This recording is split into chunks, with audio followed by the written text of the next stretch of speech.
Ah, yes, the HE grenade.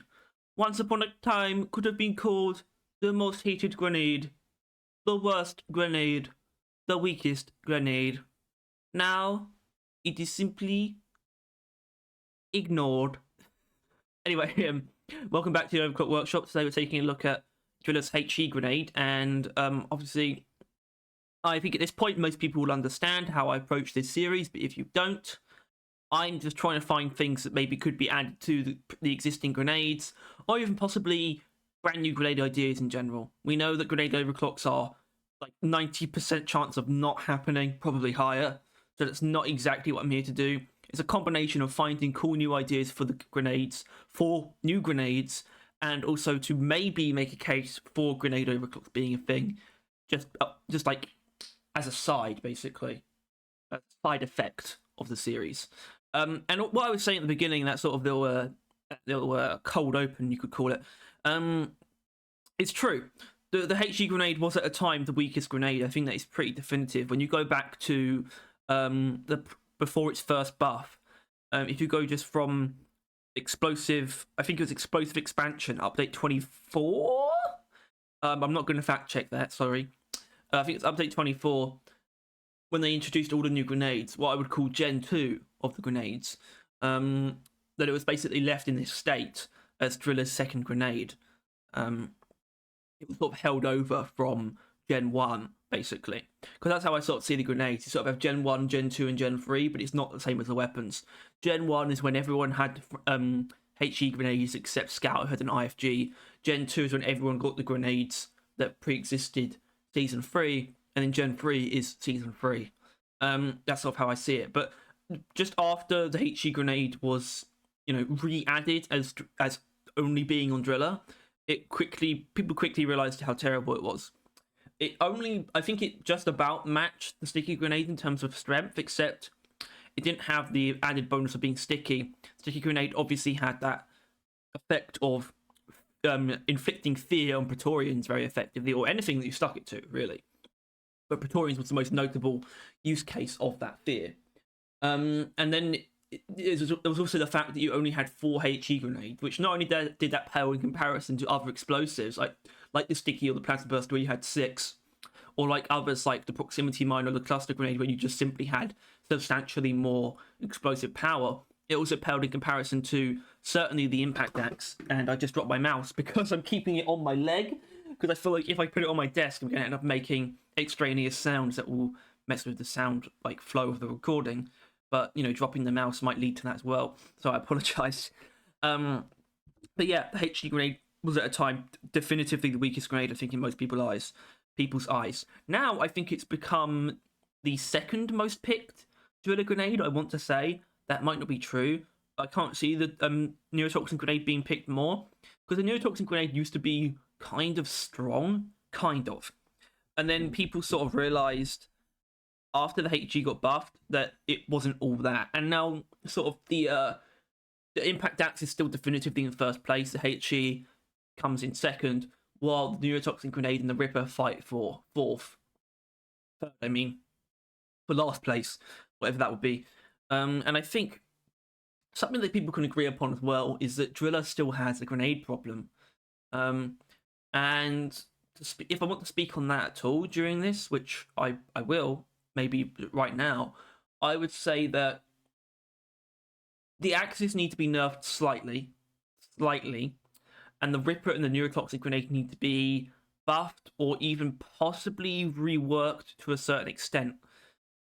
Ripper, we've talked about something that first of all shows its trajectory before you throw it, so you know exactly where it's going to go. That would be a big quality of life improvement to the base Ripper, but it could do even more than that.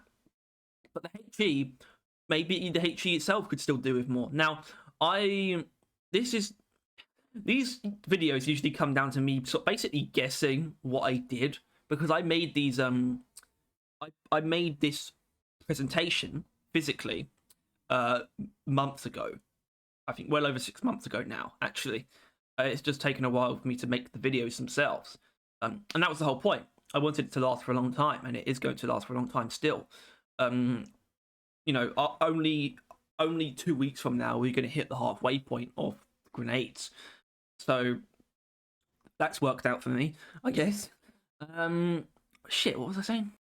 What I was saying, I usually basically have to, because of that fact, I basically just have to. Doing these videos is almost a case of me finding out what I did, not even remembering, just finding out what I made all way back when. But I remember these pretty definitively. I remember them enough that I just decided to look at them just to make sure I knew what I was going in with. So, and I think these are up there in terms of some of the ones I've come up with, both in terms of just covering three pretty distinct ways that these ideas could be implemented. I think it's going to become pretty clear what I'm talking about. Speaking of becoming pretty clear, hello.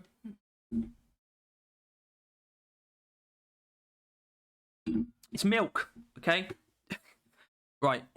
First up is our clean, which is overcooked, where the cooking cycle resets instead of exploding.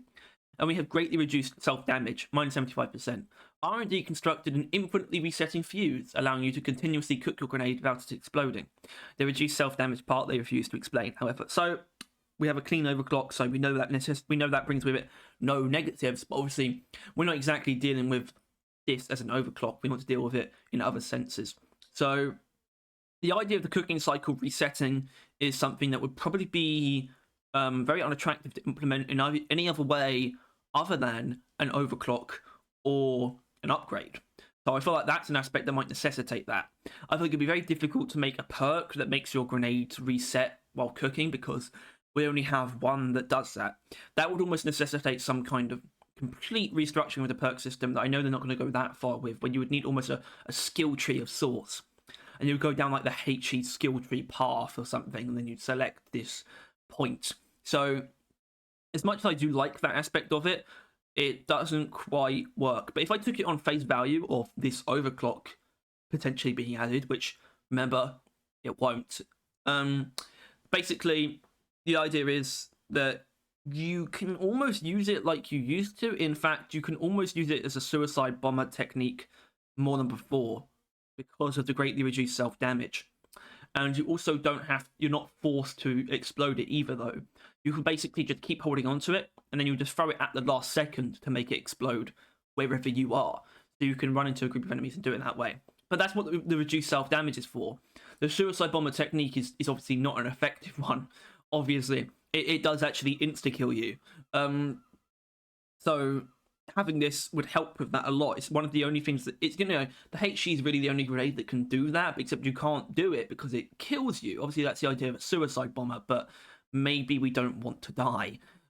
So I think reducing self-damage is a good idea, but that immediately spins off into the first big other part of the game that we can take this to, which is perks. We know that some kind of perk attention is being given to perks at some point in the future. The things that they've said are leaning towards a rework. In fact, I don't know if people are aware of this. I hope they are. If you listen to us, if you watch us regularly, they've been fairly open with their desire to do something significant with perks. So it's something that we can expect fairly soon. I would say by season 6 latest. And something that I do consider missing is a perk that reduces self-damage. Now, maybe you don't know, but Friendly doesn't do that. And I kind of think that it should, instead of adding a new one, if that's something they want to do. You want to increase the value of certain perks, like Friendly. I think reducing self-damage, because obviously it reduces friendly fire both ways. It reduces friendly fire damage done to you, but are you not a team member? Are you not a teammate to your other teammates? I feel like you should reduce self-damage as well. Obviously, the problem with that is that it reduces full damage, which I think is probably the reason why this doesn't already exist, some kind of perk or upgrade beforehand, which I actually understand. I think full damage is something you want to retain to a certain extent, but there are a number of other sources of self-damage, and I think you can I think you can blacklist full damage from that perk. It doesn't have to affect full damage as well. And this would be extremely useful in the case of a lot of different grenades specifically. Grenades more so than anything else. And Now, I don't know if it would be overpowered, but because it would still be a singular perk. Friendly is not the most valuable perk in most scenarios. So it would only really be picked if you were hinging on it. Something, engineer's grenades, plasma burst and proximity mine, gunner grenades such as the sticky, or actually any of gunner's grenades, actually, pretty much. And the HE grenade, of course, and even the neurotoxin grenade you could use to draw enemies in and light it up, and you'd be okay. Even the Ripper, although there's no reason to be where the Ripper is, to be fair. Obviously, Scout would go pretty unaffected by this. He could still freeze himself, I'm sure. Unless it even reduced certain effects that you could do to yourself. I think that a reduction to self-damage perk would open up a lot of opportunities for grenades specifically, which I know doesn't sound all that attractive. Like, oh, we want something that, grenades aren't that important. Maybe we shouldn't tie perks to grenades. And I would say, no, we should. I would even want a perk that actually makes it so you can take 2 different grenades at half like the count each. I would go that far because I'm crazy. So I would love to see that perk, and that's kind of that's half the idea of Overcooked, is being able to use that suicide bomber technique that I mentioned about killing yourself, which obviously might lead you to thinking maybe it should be a 100% reduction. I don't think that should be the case. I don't think there's anything that completely negates something else. So definitely not. Maybe it could be higher than 75%. Still 80% though, probably at most. But that's what I want to draw from this idea specifically. It's actually a new perk, which reduces self-damage. I think that would be incredibly valuable. I think just based on the grenades that I listed, I think you get it. But, I think they should even include, which would be very difficult to do, maybe even when you set things off, like setting off an exploding plant would actually do less damage to you. It would basically just allow you would still take damage, so there is a trade-off there, but it would allow you to tank certain things in exchange for increased safety. Like I mentioned about standing inside a proximity mine. As long as there's no ranged enemies around, that's going to keep you relatively safe. Although, of course, a Praetorian could still get you. But I suppose it is ranged. In a grunt swarm, though, imagine standing inside a proximity mine and just not being killed by the proximity mine while everything around you just dies. Sounds pretty attractive. Plastfreak catalyst. Any grenade launcher. I mean, Fatboy would probably still kill you. Other weapons? I'm not sure if there are other weapons that actually can inflict self-damage. Sludge pump can. Anyway, that's sort of what I'm getting out of this. I think you get it by now, though. And I think it's a pretty cool idea. So next up is adhesive casing, which is our balanced overclock, which is an idea that I've had for an incredible amount of time, I would say. An idea that I've proposed actually multiple times in different scenarios, and I think even before I actually put it into words here. So I'll just read it. Sorry. Rolling the HE grenade through fire, ice, or sludge will cause it to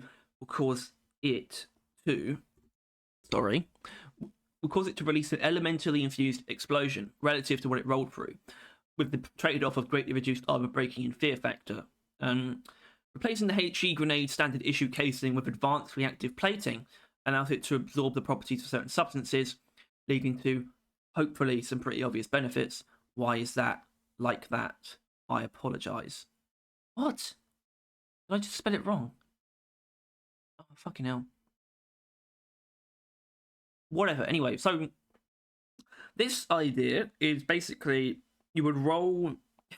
So think about the 3 primary weapons. We have the flamethrower, the cryo cannon, and the sludge pump, all of which lay something on the ground in every permutation of those weapons.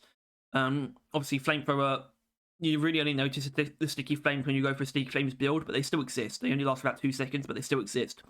Cryo cannon, there's no way of actually toying with it with the upgrades of Overcooked at all, which is a massive shame and should be addressed in my opinion, which is the ice path that it leaves behind when the cold stream hits the floor, which you might not notice, but it does actually freeze things. And then obviously the sludge pump is all about puddles. Even when you reduce your puddle duration through something like volatile impact mixture, the puddles still exist. So there's these things on the floor that you could roll your grenade through. You could do that now if you wanted to, but it wouldn't do anything. I really like the idea, though, of basically the HE grenade picking up whatever substance it rolls through and exploding with that in mind. So it would essentially turn into a incendiary grenade or a cryo grenade or another sludge pump charge shot, which would just help your ammo just go further. I can imagine this being helpful in a lot of scenarios, if I'm being perfectly honest, like genuinely. Sludge Pump, it would obviously be massively overkill in most scenarios. This would make Sludge Blast much more attractive to me, because I think you can see why. Temp Shock builds would benefit from it greatly as well, though, especially a fire-based one. Although I guess either would work, and also the ability to flash freeze as well without the snowball. Which, realizing that fact, makes me realize that what I was originally going to propose might not be too reasonable. So when we got to this, I was originally going to propose this as a base addition to the HE grenade, basically. I thought that was a really cool idea, where you could really just fold this into what it does already. Where it's something that it's like an adaptive grenade, basically. Almost a reatomizer grenade of sorts. Now that alone is already a good idea for a new grenade. Although that's not where I was going to go with this. I was going to go with this down the road of, like I mentioned, adding it to the base features of the grenade itself, of the original HE grenade. So could that be possible? Maybe. It might be overpowered, but I would say, given the nature of the HE grenade, I think that another slight rework into this adaptive grenade I talked about is reasonable to a certain extent. You could remove its sort of other status-based things, like the arm breaking and fear factor, completely if you wanted to, in exchange for this. I think that would be quite interesting, actually, to see what would happen then. Because I feel like you could introduce the reatomizer grenade as its own thing, and I think that'd be interesting. I think a random status effect grenade would be awesome, by the way, or just anything that utilizes random status effects. That'd be fantastic. I really like the idea of a stubby overclock that does that. Maybe we'll get to that at some point. Potential spoilers. But yeah, could it be its own grenade? Maybe, but it would almost be a bit weird on Driller because we already have the HE, which is kind of just a basic explosive. And it almost doesn't. I feel like adding something that just takes what your primary does and makes more of it as a whole new grenade would feel very, I don't know. I guess redundant. It would be redundant. I think the HE grenade should still be the HE grenade, but basically is what I'm saying. But I would still love to see this idea find its way into the game somehow. And I feel like this specific permutation of it, where it picks up status effects by rolling through them, wouldn't really work on any other character. The only way an elemental grenade like this would work on any other character is if it was simply a random one, which would suit probably Scout the most, but it would be both Scout or Engineer. I think it would suit. Yeah, I mean, honestly, I like the idea of something like a random element grenade being like some kind of power up, like from the power up boxes, something that you could get instead of jet boots. Even that's what I'm saying. I mean, that's pretty interesting. Maybe that'll come up more often. Like the next one, basically. Although I think maybe you can see why this would be a pretty cool idea. Doesn't mean you think it's a great idea. You don't have to. I think it's just pretty cool. And it might be useful. I mentioned how in most scenarios it'd be overkill with the sludge pump, and it'd probably be overkill in temperature shock builds anyway. I think the best use would probably actually be the cryo cannon. Because you could basically just have snowball without taking that overclock. I still haven't used the new snowball though. As in, you wouldn't call it a rework, but it's still like being changed noticeably. So I'm interested to try that out. I haven't done that yet. I probably should. Anyway, let's get to the final one. The unsafe overclock. Fastball. Large increase to area damage and throw velocity. Plus 180 area damage. It could actually be higher, and I'll go on to explain why. Plus 200% velocity, explode on impact, with a massively reduced effect radius, and can no longer be cooked. Obviously, we've got a Borderlands 2 reference here because that's what the whole thing is. If you've played Borderlands 2, you're probably aware of the Fastball grenade and how it is the highest damaging grenade. Not objectively the best grenade because, of course, you can achieve single target damage with other means, but it's like the highest damage per projectile I think in the entire game. I'm not sure. Anyway, the idea of the fastball is it's basically a single target grenade that you throw ultra fast, and it does a shitload of damage in a tiny area. You can technically hit more than one enemy with it. So this is kind of what I thought hyperpropellant was for a while until I really used it. I realized it does deal direct damage, and that direct damage is not its area damage. It doesn't deal 440 damage in a small area. It just deals 440 damage to the thing that it hits. So which obviously this isn't exactly that, but the idea is still generally hydropropellant in the form of a grenade. So obviously you wouldn't give this to engineer. So obviously this could exist in the realm where we have, the alternate parallel dimension where we have grenade overclocks, but we don't exist there. I thought the face cam was frozen for a second. That was really stupid. Anyway, yeah, so it could exist in that alternate dimension where we do have grenade overclocks as an unstable, but obviously we don't exist there. So I would say this is a new grenade entirely. The fastball grenade is actually, I don't remember. There's a very small chance that you remember a long time ago a podcast that we did before season 3, which was the grenade bingo, where we just came up with a huge list of grenades. In fact, actually, I came up with the list before we started recording, and we just went through them and sort of evaluated how likely they were and what classes they would be on. And the fastball came up. Actually, I think I remember, and I think it was either for gunner or scout, because obviously scouts grenades aren't offensive, which means this is the only way you could really do an offensive scout grenade if it was a single target one, which I actually think is a genuinely cool idea. So I'm going to treat it sort of as that. And that's why we have such a high increase in damage and velocity, but such a great reduction in explosion radius. I just think the idea of a fastball is pretty damn cool, maybe?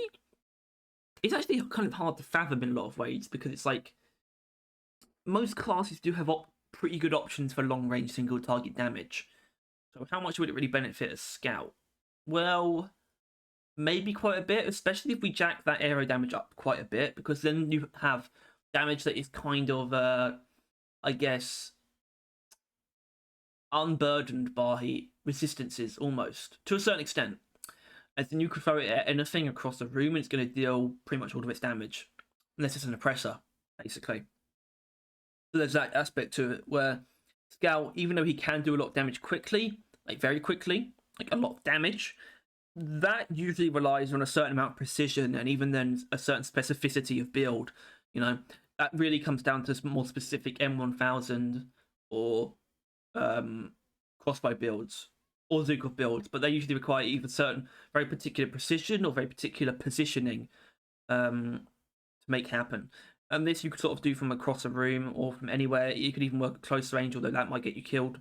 So maybe you can see why this would work for Scout. Driller, on the other hand, it would still be a good idea, because it's essentially a satchel charge that you could throw at lightning speed, which would, I guess, maybe that would be unattractive to Ghost Ship to sort of replicate a part of his kit like that. And I would understand that to a certain extent. But I think having something so quick and powerful, as in I talked about the velocity a little bit, where it should have enough velocity to cross a room in like about 2 seconds at most, or something, like a massive room. That would be greatly beneficial to Driller. He has options for long range, yes, but imagine if you didn't even have to think. You saw a cave leech, you could just throw this, and within a second it'd be dead. Like, no worries. It could almost even one-shot a breeder, almost. Something like that, something crazy like that, I think would be really interesting to see on Driller.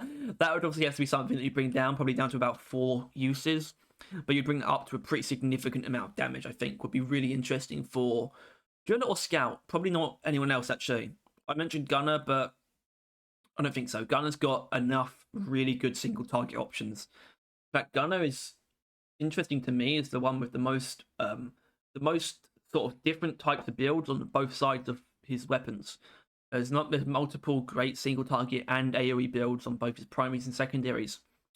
Driller, I think, is a bit more limited, where you're mostly limited to AoE on his primaries and the other thing on the secondaries 90% of the time. So, and obviously that's why people use the impact axis so much, is because they lean into that. So I sort of want an explosive that leans into a single target. It's more forceful, has more range than the impact axe, but it can't proc vampire. It wouldn't be more effective against frozen enemies, and you would have less of them, but it would be more powerful in a lot of ways as well. So I think it could be cool on Driller, could be cool on Scout. I think the fastball is just an in general cool idea for a new grenade, which is why I chose to make this in the first place. I think, because obviously I think when I was making these, I did still have some kind of hope in my brain of the potential of grenade overclocks, which hasn't gone away entirely, but it's gone away mostly. I don't believe that that's going to happen. I think the window is open forever, so it does happen, but that doesn't mean there's a good chance at all. I would say a very low chance. But like I explained, it could still very much work if we ever did get grenade overclocks simply the way it is as an unstable. But I talked about how I would not mind seeing a new round of grenades at some point. I think actually most people would be on board with that to a certain extent. It might have been no, it wasn't yesterday I said this. It might have been the last podcast though where I said this, maybe. Where I talked about how I really wouldn't be too upset if we get a new set of grenades once Ghost Ships found their footing with Seasons a bit more. Season 3 was disappointing because it didn't really feel like it went far enough in anything that it did. As in, I think if we got 2 grenades in Season 3, 2 grenades per class, it would have been a very different look. For us specifically, I know that we were probably the most negative on Season 3 out of everyone.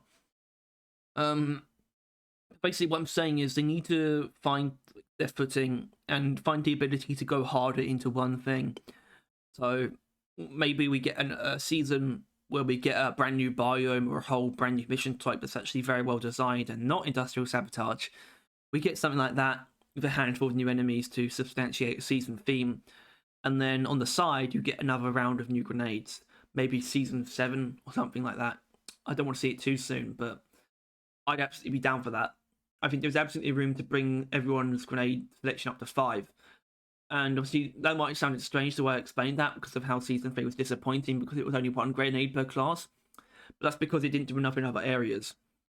I think 1 grenade per class is absolutely fine if we get enough to chew on outside of that. So that's what I'd like to see in the future. I'd actually like to see a season that does bring another set of grenades, but is not disappointing at the same time. Which, I don't know if that sounds right to anyone. Anyway, I've explained this idea, certainly. Or all 3 of the actual overclocks, so that means the video is in fact over. So I just want to thank everyone for tuning in once again, if you did. And if you enjoyed, you know what to do.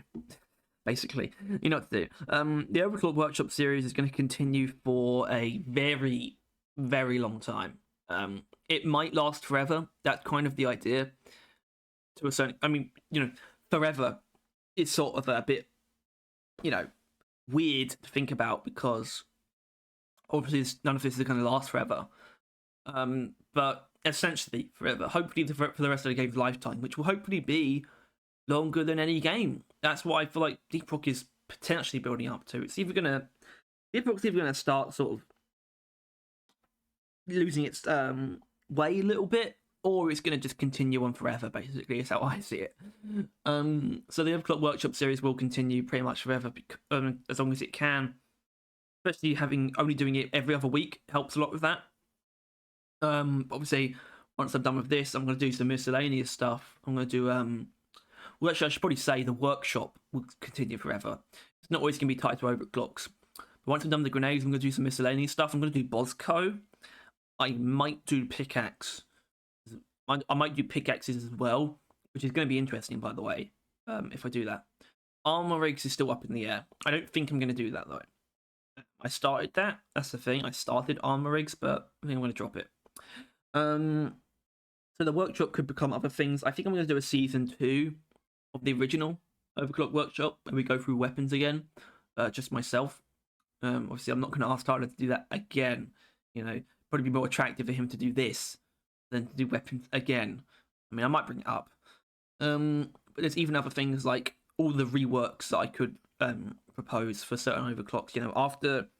After what Season 4 did to the overclocks that it chose to change, that really opened the floodgates for so many. Like I talked about Snowball earlier, you get ones like Snowball and Shield Battery Booster and Spinning Death getting buffed, where that's not something I would have thought of before, but there's still ones that I would have liked to have seen buffed, but they were never cases. They were never ones where I was thinking they really need some attention.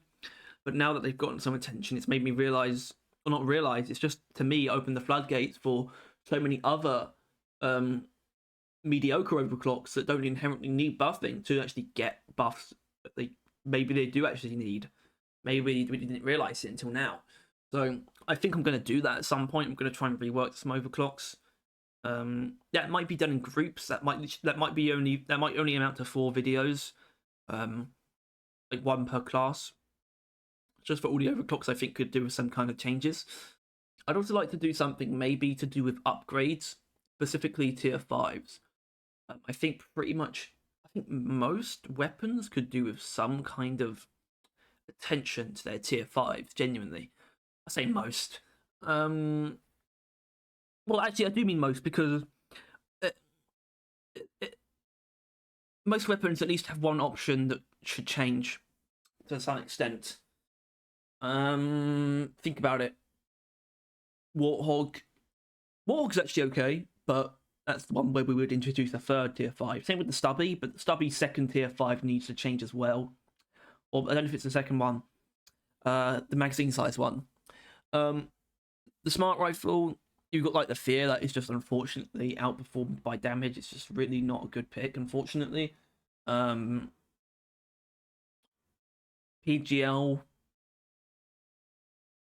PGL's not bad actually. There's a lot of them. I want to do that. Maybe do that as well. Perks could happen. I don't know. Anyway, I realize I'm droning on, sort of talking about shit that I don't really need to, and that's made this actually a really long episode, which is fine, I think, because I haven't really gone through the usual rigmarole that much of how I break down the idea of grenade overclocks and how it would ever happen, and it's all hope is lost. But anyway, I've already been through the rigmarole of ending the video, but I'll say it once again. Thank you for watching. If you enjoyed, please make sure to like, subscribe. And if you want to see more of this, well, do those things, I guess.